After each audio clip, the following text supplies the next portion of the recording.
താണ്ട് ആ പുള്ളിക്കാരൻ ഇതിലെ ഒരെണ്ണം തിന്നാവെന്ന് ചോദിച്ചു. മലയാളിയാണ് നിൽക്കുന്നത്. ആ ലൈസൻസ് പെട്ടെന്ന് പുള്ളി വന്നു അങ്ങനെ അങ്ങ് വലിച്ചേറി കളഞ്ഞ്.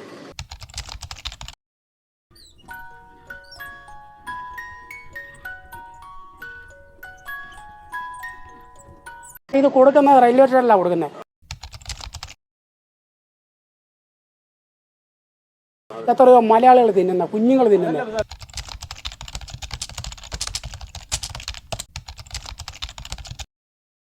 ഈ ആഹാരത്തിൽ ഇങ്ങനെ കാണിക്കാൻ കൃത്രിമ.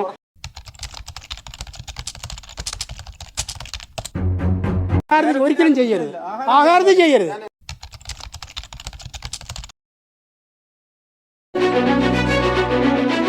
ആ ഒന്ന് വിളിച്ച് കാര്യങ്ങൾ പറയാം. കാര്യം കണ്ട നിർത്താൻ ഞാൻ ഏത് കോടതി കയറി പറയാനും ഈ പറഞ്ഞ പോലെ പറയാൻ ഞാൻ നല്ല ചാങ്കൂറ്റം ഉണ്ട് എനിക്ക്.